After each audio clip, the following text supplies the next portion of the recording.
and fire and fury. And basically, Trump decided that he was going to quote the Haggadah yesterday with regard to North Korea. We'll go through all of that. Plus, the left seems much more perturbed with President Trump than they are with Kim Jong-un, which is very weird to me and quasi-disgusting. Not quasi, it's just disgusting. We'll get to all of that, actually. But first, I want to say thank you to our sponsors over at Blinds.com. So right now, look around your house. You know, okay, you have a bunch of ugly curtains, or you have a bunch of blinds that look like they're from The Wire. You need to get rid of all the garbage that's on your windows. And in order to replace them, you need to go over to Blinds.com and get yourself some really nice blinds. And we're not just talking like the cheap wire blinds that you see from the old 80s movies with Nick Nolte.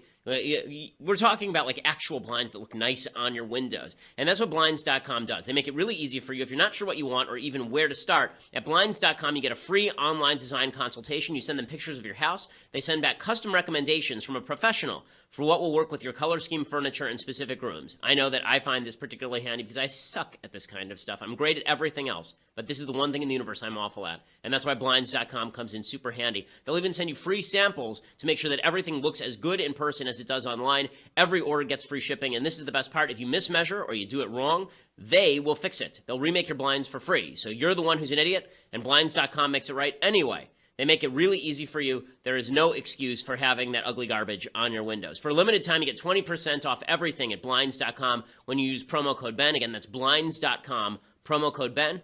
As Blinds.com, promo code Ben, get 20% off everything. This is faux wood blinds, cellular shades, roller shades, and more. Blinds.com, promo code Ben. Rules and restrictions do apply. Use that promo code Ben to get your 20% off. Plus, they will know that we sent you. Also, by the way, just noting, I mean, I'm not in any self-aggrandizing way or anything. We're still number 2 on iTunes overall. So if you want to keep us that way, we still have not overcome Oprah. And I've decided that I would very much like to give away bottles of Vaseline like Tyra Banks in that crazy YouTube clip. But I can't give them away to all of you. But what you can do is you can go and you can leave us a review right now, and that will help us overtake Oprah as the number 1 iTunes podcast in the United States. Oprah must be defeated. Oprah must be defeated. Okay, like Cicero talking about Carthage. Okay, Oprah delenda est. Okay, we have to take down Oprah at the top of the iTunes chart. So go over and subscribe and leave us a review. Okay, so now to the news portion of our show. So let's talk about what's going on with North Korea. So over the last couple of days, it's reported that North Korea, Kim Jong-un, who looks like a dog-chewed tennis ball that got really pissed at the world. Kim Jong-un, he has developed apparently a nuclear weapon that is capable of fitting in a warhead which can be fitted to his ICBMs, his intercontinental ballistic missiles. This, of course, would give him the capacity to hit Los Angeles. The bad news about that is it would end the show. The good news about that is that it would wipe out Hollywood. But it is really not a great thing that they can hit the United States with their missile technology now, particularly not with a nuke. That is scary stuff, and Kim Jong-un happens to be one crazy loon bag crazy man. So none of this is good.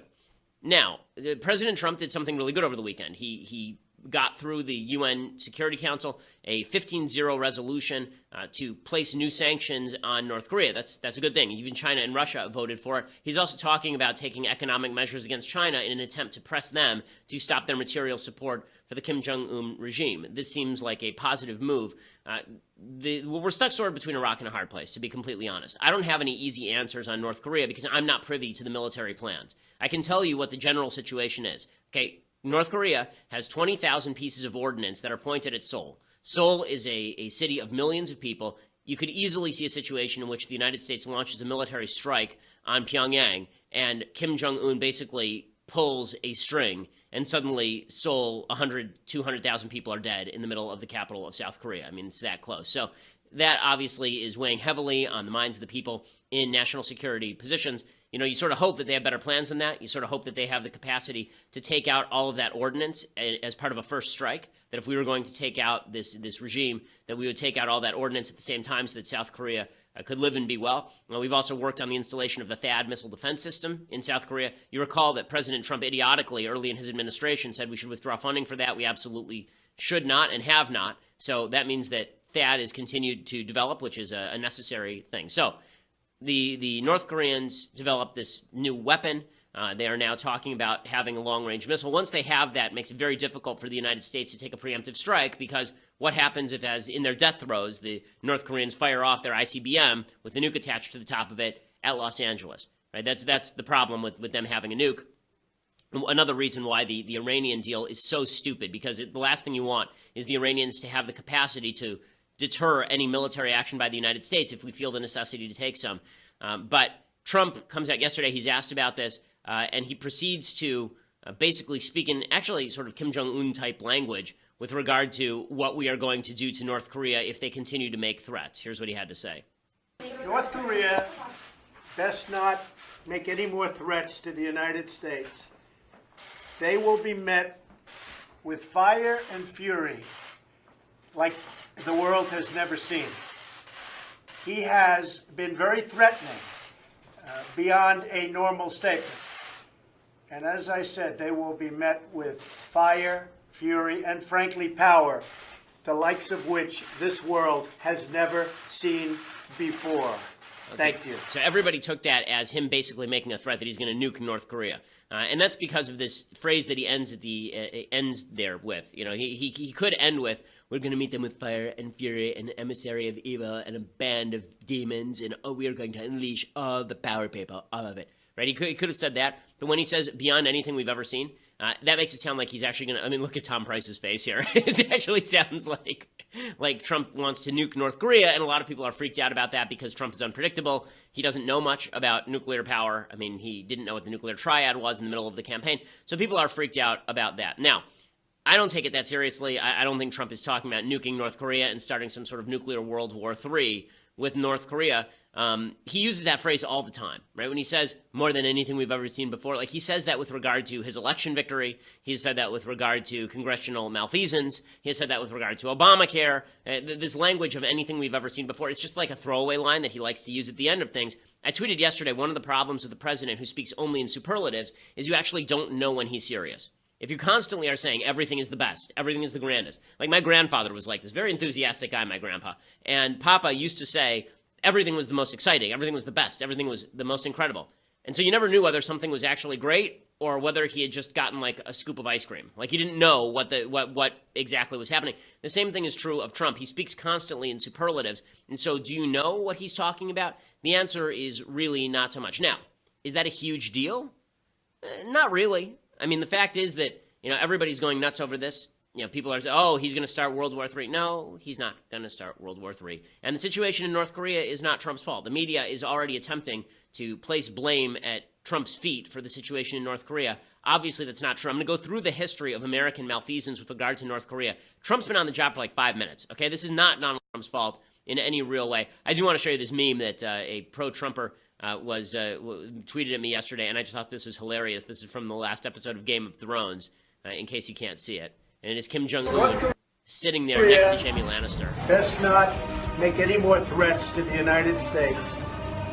They will be met with fire and fury like the world has never seen. So it's Trump as Daenerys Targaryen riding the dragon into battle while Kim Jong-un sits there looking confused. So that is pretty spectacular. And of course, it's true that if we were to get into some sort of actual firefight with North Korea, this sucker's over in 5 minutes. I mean, the United States took out the third largest military on planet Earth in Iraq in 3 weeks. Yes, it broke out into an insurgency afterward. But if we're just talking about destroying top-down the administration in North Korea, we could do that in under 15 minutes. Sebastian Gorka, who I think has been I think he's really been wrongly maligned by a lot of people. He's a national security advisor to President Trump. He was on Sean Hannity's show last night, and he says, listen, North Korea is a lot of bluster and a lot of talk led by a short, fat dwarf. But we should really note that this is a very, very weak country. Is that enough to stop this madman, or is he even mad? He's just, again, he likes to cause trouble on the world stage. This is not the Cold War. Remember, during the Cold War, we had this phrase, correlation of forces. We had a balance. We had a standoff, more than 20,000 nuclear warheads on either side. This is not the Soviet Union. This is a Potemkin village. This regime cannot even feed its own people. That's how much of a paper tiger it is. So now they have to send a very clear message. Rex Tillerson today at the ASEAN meeting said they can send a signal. No more ballistic missile testing. Then we will know that sanity reigns, and they don't want to bring down the ire of the president and the Western community against North Korea. Okay, so he's obviously correct. But the problem is, what sort of threat can you actually leverage against North Korea that's credible? This is the only problem with Trump's language. Because Trump says things and then there's no real follow-through, you don't know what to take seriously. It actually emboldens our enemies in certain ways. So, for example, you see that clip. He says, if they make any more threats, fire, fury, dragon fire. You know, what's the word that she says when she launches the dragon fire? But in any case, you know, it's that, right? That's what Trump is saying. And the problem is that North Korea immediately comes out and immediately says, well, okay, fine, we're going to sink Guam, right? That's really what they came out. They said, okay, well, we'll fire a missile at Guam. Okay, well, that's another threat, and the United States didn't really have any retaliation for that. Apparently, we're going to send some missile defense over to Guam. But here's the truth. Everybody is overheated about all of this. So the left is super overheated about all of this. CNN says, we're all going to die. This tiny, you know, stupid country led by, the country's fine, but the stupid guy, the evil piece of garbage who leads the country, he's going to nuke us all. We're all going to die because he finally has fitted a nuclear warhead to an ICBM, even though we don't know the ICBM works. We don't know if the warhead works. And this guy is basically relegated to getting bad haircuts and killing his relatives in airports with anthrax. Here is CNN losing its mind, right? Basically doing the 1950s style, everybody get under your desk because we're all going to have to prep, duck and cover for the nuclear attack. This picture purports to show Kim Jong-un with a miniaturized nuclear weapon. People laughed at it when it came out last year, but now, if they believe this is the real deal, what does it show us? Well, it would suggest that this would be about 2 feet across. Experts say it might weigh 500, 600 pounds, something like that. And it would have potentially the destructive potential of those bombs that you mentioned, which the United States dropped on Japan 72 years ago this week. But look at the difference in size. Each of these was 10 to 11 feet long, weighed around something around 10,000 pounds. These had to be carried by a heavy bomber. This is a different thing altogether. In this case, maybe you are talking about something that can fit in the nose cone of one of their existing missiles. If that is the case, it changes the game because their last missile test went 2,300 miles up into space, way above the space station, way above many satellites out there. Yeah, it only went 621 land miles, but that's because it basically went straight up and came straight down. Some scientists say if you flatten out that trajectory, if you fire it across the Earth, then you could reach Guam, you could reach Hawaii, Alaska, and some scientists say, based on the weight of the payload, in theory, they could reach about half of the United States and some major cities in here. Okay, so we're all going to die. Everybody be scared. Now, listen, is it fine for CNN to show us what North Korea's capacity is? Sure, but the kind of scare tactics that they're using are just ridiculous. Okay, there's Fareed Zakaria of CNN. He comes out and he says the real threat here is Donald Trump. And here's where the left really loses their mind. Okay, I'm going to go through the history of the North Korean situation and show you why this is not Trump's fault. But the left is basically saying if anything bad here happens, it's obviously because of Trump. We had blame Bush, and then we had 8 years of Obama existing, and we don't care about what Obama did because basically his entire tenure goes into a black hole, according to the media. It was just sunshine and rainbows for 8 years. But now Trump is president again, and whatever Trump does has to be wrong. So here's Fareed Zakaria saying it's just terrible what Trump said about that crazy little nut job, Kim Jong-un. What worried me about it is the kind of rhetoric Donald Trump used is the kind of rhetoric the North Koreans use. Right. It's not the kind of rhetoric the United States of America uses. We are measured. We are careful. We match our words with deeds. We do not go out and say, could make these kind of outlandish claims, which frankly will not be met. We will not, let me confidently say, respond to North Korea with fire and fury, the kind of which the world has never seen before. Okay, so it's so terrible. How could Donald Trump use this language? Direct quote, Bill Clinton, 1993. It would mean the end of their country as they know it. It's Bill Clinton who said that about North Korea if they were to use a nuclear weapon. It would mean the end of their country as they know it. Okay, so apparently, it's the end of the world if Trump uses this sort of language. When Bill Clinton used that sort of language, no problem at all. Another MSNBC analyst says the same thing. Well, Trump, he's just like a North Korean leader. I mean, it's just like that. I make a joke about the sort of language that he uses, but they actually take that seriously. The president sounds like a North Korean leader. Kim Jong-il, Kim Jong-un, the son of Kim Jong-il, they all talked about literally sea of fire. That was the threat that they used more often than not. I used to have a huge file folder of all the crazy, colorful things that the North Koreans would say and the names that they would call our American presidents. So President Trump sounds more like a North Korean leader, unfortunately, than an American leader. Okay, again, no, not so much. Is the language overblown? Of course it's overblown because that's who Trump is. Do I wish that General James Mattis were in charge of all of our military policy? Yeah, I do. I mean, I would be much more comfortable sleeping at night if it were Mattis who were making these sorts of comments, right? Mattis does say this sort of stuff, and you have to take it seriously. When Trump says it, he could be talking about contestants on The Apprentice. You just don't know. But is this... the left is so intent on making Trump the bad guy that they're forgetting that Trump actually hasn't done anything wrong here. And what he's talking about is perfectly within the realm of possibility. No, he's not talking about nuclear weapons use.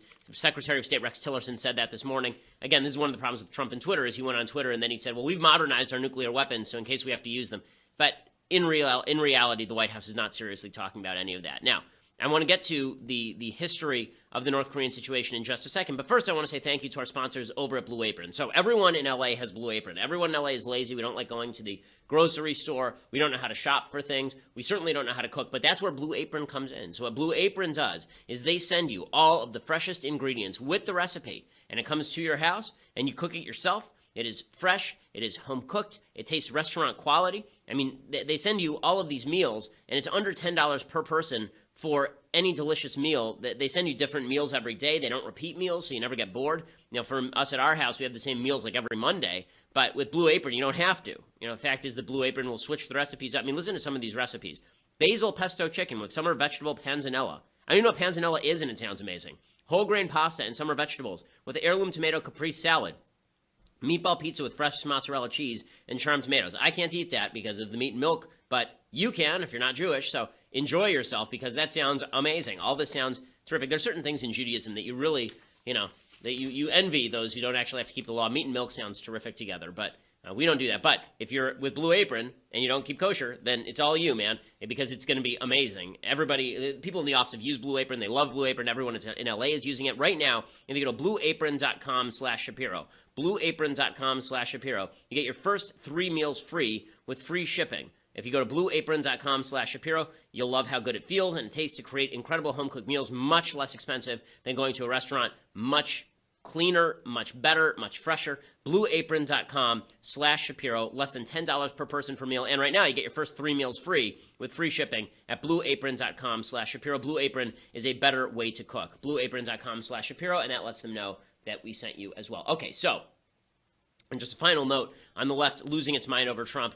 MSNBC's Lawrence O'Donnell, who is just an egregiously bad host, he came out and he said the big problem here is that both North Korea and the United States have unpredictable liars in charge, right? It's the same leadership as North Korea and the United States. Come on now. Come on. His response to that uniquely bad news for his uniquely incompetent and ineffective administration is to simply lie and to say that his administration has achieved more than most. A North Korean regime-style lie. That's Donald Trump's choice in terms of describing the accomplishments of his administration. And so the Trump administration enters its first deadly, serious, dangerous international crisis, this time with an unpredictable liar in North Korea, and for the first time in American history, the United States has an unpredictable liar who is in control of the nuclear codes that could instantly create fire and fury like the world has never seen. Wow, there is no indication that the White House or the president had any intention at all of making any comment about North Korea today. What the president did say was in response to a shouted question by a reporter. Okay, so it's just terrible. Everything that Trump does is wrong. Everything Trump does is bad. Trump is the real threat. This is a constant refrain from the left, and it's getting very irritating. The United States is always the real threat. George W. Bush was a cowboy warmonger. He was the real threat. In the Middle East, Israel is the real threat. In Europe, it's the Europeans who are the real threat. It's always the West that's the real threat. Now, Trump is the real threat. Now, Obama was never the real threat because he was of the left, but anybody who is not hardcore left is part of the problem. You see, it's not just Kim Jong-un is an evil dictator who's enslaved millions of people inside of his own country, starved people to death. You understand that the average height of a North Korean is, I believe, 3 inches shorter than the average height of a South Korean? They're the same genetic stock, so why is that? It's because of malnutrition. And North Korea is a giant garbage heap. If you look at the satellite photos, you see at night, South Korea completely lit up. You get to North Korea, nothing, completely black. There are no lights anywhere in North Korea except Kim Jong-un's little palace. So it's just, but don't worry, it's Donald Trump who's the real threat. This is one of the things that maddens me about the left, because the fact is that even if you're of the left, you could acknowledge that in times of national crisis like this, in times when you have an evil dictator threatening the United States, maybe you ought to give the president a little bit more credit than to compare him to the evil dictator in a serious way. Maybe you ought to give him a little more credit, because the fact is the United States is still the United States. When Barack Obama did something I disagreed with, when he went into Libya, I disagreed with that. I thought it was a bad move by President Obama to get rid of Muammar Gaddafi. But I never compared Obama to Gaddafi. I never thought they were the same person. That's insane. Okay, to try and compare the American leader to dictators, foreign dictators, and suggest that they are of the same piece is really just a way of blaming America for problems around the world with which it had nothing to do. Now, the other thing that's happened here is that there's been this attempt to read Trump back into history. Oh, it's Trump's fault. If everything falls apart, it's Trump's fault. Trump has inherited a 60-year bad situation. I'm going to go all the way back. We're going to go back into the time machine and talk about the U.S. policy with regard to North Korea, because it's always been pretty egregiously bad. So we fight the Korean War. The Korean War starts almost right after World War II, when the Chinese and the North Koreans begin to invade South Korea. And Harry Truman says we have to check that advance, and he sends MacArthur to basically stop that. Here's Harry Truman talking at the time about why the United States has an interest in retaining the freedom of South Korea. If the Soviet Union really wants peace, it can prove it, and could have proved it on any day since last June 25th by joining the rest of the United Nations in calling upon the North Koreans to lay down their arms at once. Okay, so Harry Truman called on the Russians to stop supporting the North Koreans and the Chinese to stop supporting the North Koreans. It never happened. And then the Chinese started pouring people across the border. MacArthur suggested, let's strike China and get this over with right away. And Harry Truman said, no, we're not going to do that, and ended up firing MacArthur. North Korea survives. South Korea ends up surviving through the sacrifice of 50,000 American troops. I mean, we lost an enormous number of men in South Korea attempting to defend a free South Korea. And thank God we did, because South Korea is a flourishing Western country today. It would be another communist dictatorship hellhole if it weren't for the sacrifice of America's brave men in the armed services during the Korean War, the forgotten war in American history, a good war that we fought and retained freedom for millions of people who now live under the threat of a nuclear-armed dictator in North Korea. I want to continue with our little history lesson, because this is not about Trump, okay? This is about the West that made the wrong move at every step in the North Korean history. But first, I want to say thank you to our sponsors over at Stamps.com. So, you're sick of waiting in line at the post office? You forgot to go to the grocery store and pick up stamps? Well, no fear. You're sitting at your computer right now, maybe listening to this podcast, and you need stamps for all your outgoing mail. You need to go over to Stamps.com right now. They bring all the services of the U.S. Postal Service right to your fingertips. You can buy and print official U.S. postage for any letter, any package, any class of mail using your own computer and printer. They make it easy. They even send you a digital scale automatically calculating the exact postage. I use Stamps.com because I am sick of waiting at the post office, and I don't want my employees having to run over to the post office and waste time in line. So go to Stamps.com, click on the microphone at the top of the homepage, and type in Shapiro. That's Stamps.com. Enter promo code Shapiro.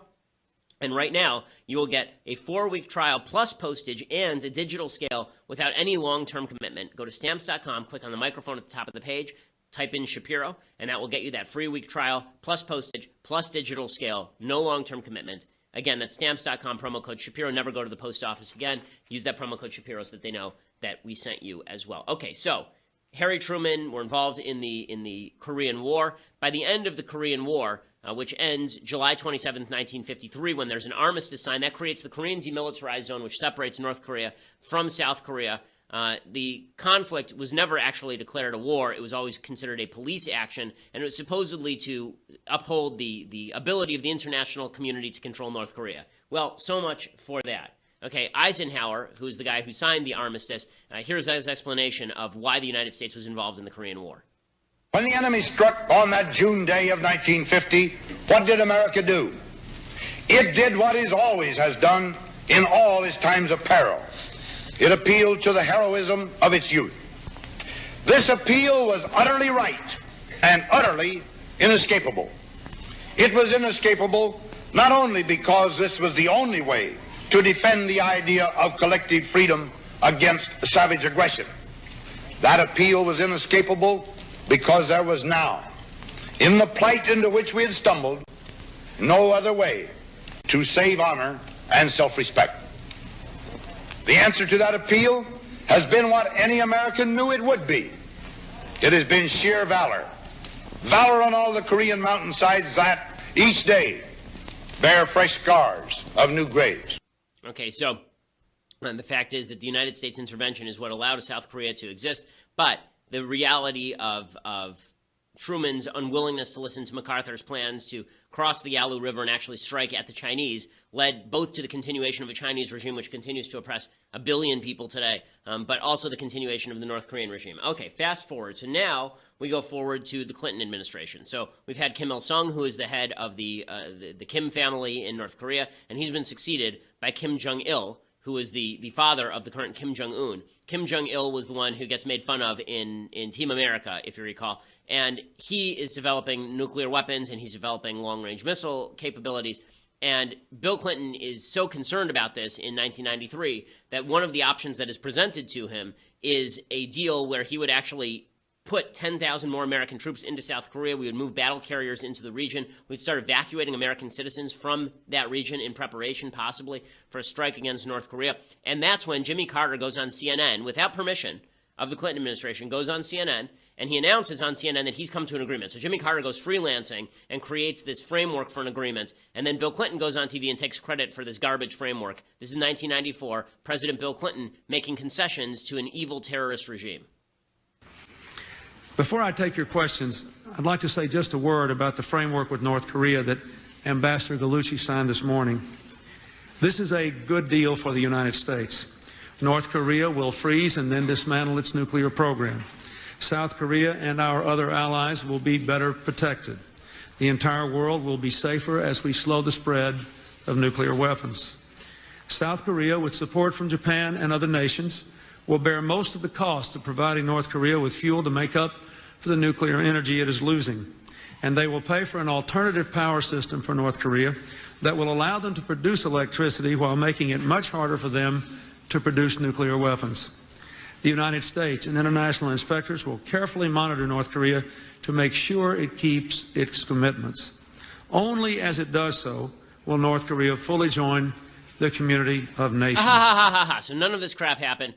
All that happened here was the United States basically rebuilt North Korea's electrical grid work. We provided them the material for light nuclear reactors, and they continued to covertly create a nuclear weapon. And the reason that they continued to do that is because, after all, if the West is just going to keep capitulating, then the best thing that you can do is ratchet up the amount of weaponry that you have in order to prevent and forestall a military strike on North Korea. Okay, I want to talk about more malfeasance from the Clinton administration, then what Bush did, and then what Obama did. But for that, you're going to have to go over to dailywire.com. For $9.99 a month, you can become a subscriber to Daily Wire. That means that you can see our audio show in its full visual glory. It means that you can see the Michael Knowles Show, which is brand new and surging up the iTunes news and politics charts for some godforsaken reason. But that is filmed at 12:30 today, so you can watch that live at 12:30 today Pacific time. You can see the wonderful and underrated Andrew Klavan Show, which also has been making some serious moves on the iTunes charts. You can check that out. That starts at, 10 o'clock, 10:15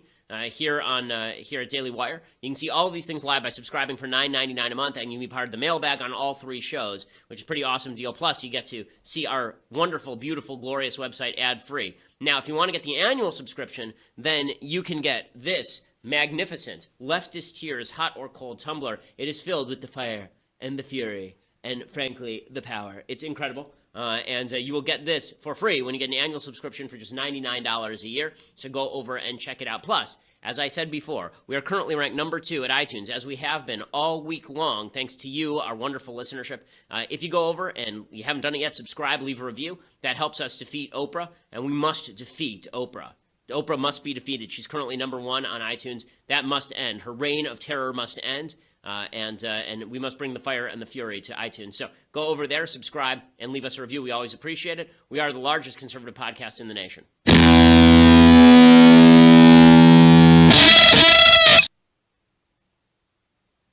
So again, the media are blaming Trump. They're suggesting, Trump is the one who screwed everything up with regard to North Korea. Okay, so we've just shown you how Truman screwed up North Korea, how Ike signed an armistice, but that armistice led to the continuation of North Korea.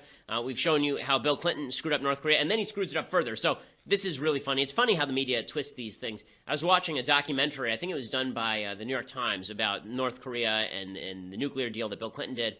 And what's really hilarious about this is they try to blame it on Bush. So everything has to be blamed on Bush. So so Clinton signs this crappy deal, and then they say, well, congressional Republicans came in and undermined the deal. No, that's not correct. Bill Clinton continued to fund the deal. He continued to make concessions, and this ridiculous lawn gnome, Kim Jong-un, he builds Kim Jong-il, his father, builds up a missile program, continues to build nuclear arms. And so Bill Clinton deploys Madeleine Albright in the late 90s to go over and give Kim Jong-il a basketball and make nice with him. Listen to how delusional. You want to hear delusional? Listen to how delusional Madeleine Albright, the Secretary of State under Bill Clinton, was about Kim Jong-il at the time. I went, having been briefed on what kind of a weirdo he was from our own people. He was portrayed as reclusive-like, with many girlfriends and watching porno movies, and basically a very weird kind of person that you had no idea what he was going to be like. So you spent a pleasant time there? He was actually quite charming. While I knew all the terrible things that he had done, I could at least make the distinction that he wasn't crazy. He was very, very well prepared, responded without notes, was not only respectful, but also interested in what I had to say. The talks with Secretary Albright lead to a remarkable breakthrough. Kim Jong-il puts his missile program on the table. He offers to end all exports of ballistic missiles. He offers to freeze the production, deployment, and testing of all ballistic missiles with a range of 300 miles or more. Okay, and so the claim here is that the Clintons were right on the verge of a breakthrough, and then evil George Bush came along and sunk all of that. Absolute nonsense. Kim Jong-il was going to continue building these missiles no matter what, because he'd been doing so for the past 15 years, okay? The idea that it was Bush that ruined everything is just absolute hogwash. It is absolute nonsense. Okay, and then finally, the Kim regime begins test firing nuclear weapons and missiles in 2003, 2004. Bush declares them part of the axis of evil, and now we fast forward to 2009. You want to hear some tough talk that means nothing? Barack Obama, who spent 8 years doing nothing about the burgeoning missile capabilities of the North Koreans. This is him in 2009 saying, "Don't worry, there are going to be lots of consequences. Consequences like stuff that I say right here from my mouth with words." Barack Obama, go. North Korea's nuclear and ballistic missile programs pose a grave threat to the peace and security of the world, and I strongly condemn their reckless action. North Korea's actions endanger the people of Northeast Asia. They are a blatant violation of international law, and they contradict North Korea's own prior commitments. Now, the United States and the international community must take action in response. The record's clear. North Korea has previously committed to abandoning its nuclear program. Instead of following through on that commitment, it has chosen to ignore that commitment. Its actions have also flown in the face of United Nations resolutions. As a result, North Korea is not only deepening its own isolation, it's also inviting stronger international pressure. Yeah, clearly that's worked. evident. Okay, so again, all of this is nonsense, and now here comes Trump, and he says fire and fury, and everyone goes, oh my God, he's going to kill us all, we're all going to die! Ah! Okay, the chances here are that the North Koreans are just attempting to dissuade the United States from doing all of this. If we were to take a preemptive military strike, if there was that possibility without killing hundreds of thousands of South Koreans, it certainly should be on the table. And the fact that the United States has for so long done nothing, for 50 years done nothing about the burgeoning threat, in fact, forwarding their nuclear capacity and then saying strong things without meaning anything, like one of two things is happening with Trump here. Either he means it, in which case that would be more than presidents for the last 5 decades have meant, or he doesn't mean anything, in which case he's perfectly within line with Bill Clinton and Barack Obama.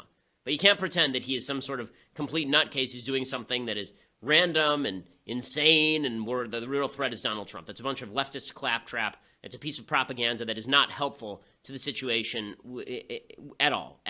Okay, so in other news, in non-North Korea related news, and the big story of the day is that FBI agents have raided the Alexandria home of President Trump's former campaign chairman late last month, this is according to the Washington Post, using a search warrant to seize documents and other materials, according to people familiar with the special counsel investigation into Russian meddling in the 2016 election.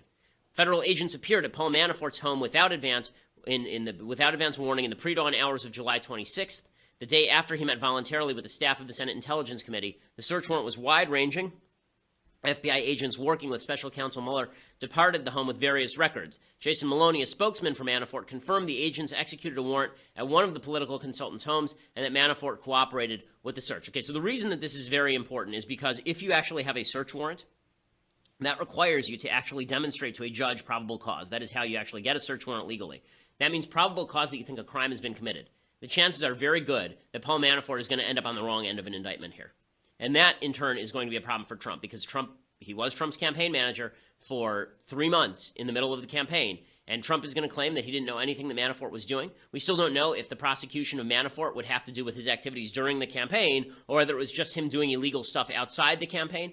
That has yet to be seen. But it's a cloud looming over the Trump administration. And again, hard to say that Manafort isn't guilty of anything or that it's a witch hunt of Manafort when it's been clear for years that Paul Manafort is deeply embedded and involved with the Russian government. I mean, again, I told you about this. I was approached by somebody back in like 2012, I think, to write columns about Ukraine, and he dropped Paul Manafort's name. He had pitched me, I think, one column about Ukraine without dropping Manafort's name. I wrote the column because I thought it was an interesting pitch, and then he mentioned Manafort's name, and I looked into it, and I was like, no, we're not doing any of this anymore. We're not going to do any of these things. And Manafort has long been a Kremlin stooge, essentially. So this would not be any great shock, but it has the potential to dirty up the Trump campaign. You could certainly see a situation in which people say Trump's campaign manager, Paul Manafort, that he is that he was a Russian stooge. Trump was working with him because he was a Russian stooge. You know, it's just too early to say. So before we all go off on the witch hunt tangent and say that Mueller is exceeding his grasp right here, Manafort's been dirty for a long time, and this is not a great shock. I've said for months that if anybody in the Trump campaign was going to come down with criminal indictments, it was probably going to be Manafort. And then the question was going to be, what did Trump know? When did he know it? And what activities was Manafort engaged in with regard to the campaign? So before the media jumps to Trump's guilty of everything, and before the right jumps to the Trump is guilty of nothing routine, let's hear the evidence that's presented. I think that's a reasonable position. Okay, time for some things I like, and then some things that I hate, and then I'll do a short Bible talk. So, things I like. We've been doing books about communism. So George Orwell's most famous book about communism is 1984. It's funny, the left keeps saying, oh, it's not about communism, it's about fascism. Guys, it's about communism. George Orwell also wrote Animal Farm, which is clearly about communism, and he wrote what I think is actually his best book, a book called Homage to Catalonia. And it is about how George Orwell himself went and embedded with the communist troops in the Spanish Civil War, and he gradually realized that he was fighting on behalf of some bad guys, that yes, the fascists were bad, but so were the communists. And Homage to Catalonia is all about his gradual realization that he was fighting on the side of people who wanted some pretty evil and egregious things. It's, I think, his best written book. I really love Homage to Catalonia. It's a forgotten classic. You should go and check it out at Amazon.com. It is, as the New Yorker says, probably the best book on the Spanish Civil War. And Orwell is just a terrific writer. I mean, everything Orwell wrote is worth reading. And this book is, like, seriously, nobody ever looks at this book. And you should, because I think it's better than 1984. I think it's better than Animal Farm. Okay, time for some things that I hate. So, a couple of things that I hate, particularly Stephen Miller was on TV last night. One of the things I cannot stand is just the level of sycophancy of some people in the Trump administration toward Trump. It's off-putting. It's egregious. It demonstrates that this is all that Trump cares about, and that's really gross. So yesterday there was a report that Trump every morning has delivered to him in a folder, basically a propaganda folder, that has in it news clippings about how wonderful he is, headlines about how great he is, and then also pictures of himself looking tough on the news. Seriously. Okay, that's not good. That's not good. Okay, that's the kind of narcissism that leads to bad decision-making. And then you have members of his communication staff going on TV and seeing how deeply they can bury their nose in his ass in order to elevate themselves in Trump's mind. So they're performing for an audience of one. Stephen Miller, who's a very smart guy. I know Stephen. You know, Stephen, who is a policy wonk when it comes to immigration. He's on Tucker Carlson last night, and he unleashes this broadside of inanity with regard to President Trump's myriad qualities. President Trump's the most gifted politician of our time, and he's the best orator to hold that office in generations. And so we're going to take the message out to the people. Because you said he is the leader of this nationwide and worldwide populist movement. Okay, really? He's the greatest orator in modern history? Really, is he? He's the greatest politician of our time? Amazing stuff from Stephen Miller. In fact, we have a clip of Stephen Miller. This is back in the 1950s when Stephen Miller was defending a guy he used to serve in the Army with named Raymond Shaw. We have some clips of him and Sarah Huckabee Sanders and other members of the Trump administration talking about this Raymond Shaw character. Raymond Shaw is the kindest, bravest, warmest, most wonderful human being I've ever known in my life. Raymond Shaw is the bravest, kindest, warmest, most wonderful human being I've ever known in my life. I said Raymond Shaw is the kindest, warmest, bravest, most wonderful human being I've ever known in my life. Of course, that's all from the Manchurian Candidate. In that movie, these people have actually been brainwashed in Manchuria by the Chinese government because Raymond Shaw is actually a Chinese spy. That, of course, is not what is happening here, but really, can we cut out the sycophancy? Like, Mr. President, I gave you a piece of advice yesterday. It was, shut up, let your administration do its job, because when that happens, good things happen. Another piece of advice. Please, tell your comms people they don't have to go on TV and reenact the first scene from King Lear, where King Lear's daughters go up before King Lear and just kiss his ass. Like, please, just stop it, because it's a bad look. It doesn't make you look any better. You think that it helps the American people. It doesn't help the American people. It makes it look like you are self-absorbed, and we don't like self-absorbed presidents as a general rule. It doesn't end well for them. Okay, other things that I hate today. So Roy Moore is one of the candidates for Alabama Senate, and he ran an ad slamming what he calls the D.C. slime machine. Roy Moore is a very conservative candidate, and he is running against a guy named Luther Strange. Luther Strange is the interim senator from Alabama who filled the slot left by Jeff Sessions when he became Attorney General of the United States. President Trump yesterday came out and endorsed Roy Moore's opponent in this race. He endorsed, instead of Roy Moore, he endorsed Luther Strange, the current interim senator, who is very much in bed with Mitch McConnell. Roy Moore is a much better candidate, and it's sad to me that Luther Strange, who unfortunately does not have the power to control time and space, Dr. Strange, but it is sad to me that President Trump endorsed the wrong guy. Here is some of Roy Moore's ad. This is the guy who should be in a runoff for Senate in Alabama.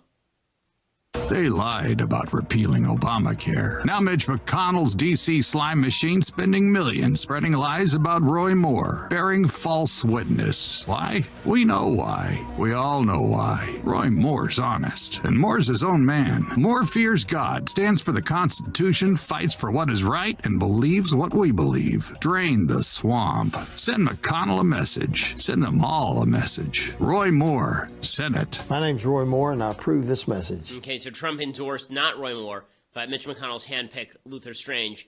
Again, bad move. It's Alabama. Whoever wins the Republican nomination here is going to win the seat. And Trump sided with the establishment. This is not draining the swamp. Okay, final thing that I hate. Ashley Judd is very angry because apparently she was at the airport and some dude called her sweetheart, I guess. And this is just terrible. No man should ever call a woman sweetheart under any circumstances. You should just call them, I guess, nasty names. So here's Ashley Judd getting very, very upset. I'm traveling today, and this is the kind of thing to me that happens, which I categorize as everyday sexism. And it's so easy to let it go, not to speak up, particularly when it's so easy for someone to push back and say, oh, I was just being polite or something like that. So I was coming through security, and a guy said, hey, sweetheart. And I said, I'm not your sweetheart. I am your client. So I was already setting a boundary. Oh, God. And then when I was setting my... What a nasty person. Like, somebody says, sweetheart. There are two ways to say sweetheart. One's like, hey, sweetheart, like to meaning. Okay, another is just to say sweetheart like you're just talking to a person. Like, when an older man talks to a younger woman, that's fairly common. Like, my dad, when he talks to younger women, who he's being friendly to, sometimes he'll say sweetheart, just like a nice thing. Like, my dad is the cleanest cut guy I know. I mean, it's insane for Ashley Judd to get, like, there's so many things to be offended over in the world. There's so many things to be angry over in the world. Somebody calling you sweetheart or holding a door open for you is not the thing to be offended over. If this offends you, it's because you're a sad, small human being. Okay, really. First of all, ask any dude if they'd be offended if a girl called them sweetheart. Okay, the answer is no. If a girl called the dude sweetheart, we'd be like, that's kind of awesome. Like, that'd be like, it'd be nice if women treated us nicely on a daily basis. That'd be pretty spectacular. Just ridiculous from Ashley Judd. But the feminist movement is Don Quixote in search of a windmill. And so they will continue to vault at those windmills. Okay, so final thing, we are going to do a quick Bible review today. So this is from Isaiah chapter 50. So every week the Jews read a portion of the Torah, and then we also read a portion from the prophets and the writings. And this is this week's portion. It says, "The Lord God opened my ear. I did not rebel. I did not turn away backwards. I gave my back to smiters and my cheeks to them that plucked off the hair. I did not hide my face from embarrassments and spitting. But the Lord God helps me. Therefore I was not embarrassed. Therefore I made my face like flint, and I knew I would not be ashamed." So it's interesting because this obviously presages the New Testament section where it talks about turning the other cheek, right? I mean, this is pretty clear language where he says that he turns his cheeks to people who plucked off his hair. You know, what he's saying here is not that you should not speak the truth, or that you should give leeway to bad people who harm you. What he is saying is that you should not feel spiritually insulted when people say the wrong thing to you. You should be strong enough in your values that when people say things that are not true about you, you shouldn't take it to heart. You shouldn't be embarrassed. You should make your face like flint. You shouldn't accept the criticism as meaning that you're a lesser human being. You should understand that being tough in the name of God, you know, being tough on behalf of Judeo-Christian values, these things should give you strength. They should give you the inner strength to know that if people slap you, okay, so whatever, they slap you, big deal. Big deal. You're stronger than that. Your values are stronger than that. He who vindicates you is near. Whoever wishes to quarrel with you, let us stand together. Whoever is my contender shall approach me. The Lord God shall help me. Who is he that will condemn me? Behold, all of them shall wear out like a garment. A moth shall consume them. And this is right. People who espouse the wrong values in life, they do tend to wear out pretty quickly, and so do those values, as we are seeing every day from the international hard left. Okay, so we'll be back here tomorrow. Hopefully there won't be a nuclear war in the meantime. That would be unfortunate. I would hate for the world to end while I'm number 2 to Oprah on iTunes. That would just be sad. So let's make me number 1 on iTunes, and then if there's nuclear war, I think we all can live with that end of the world. I think we can. Okay, I'm Ben Shapiro. This is The Ben Shapiro Show.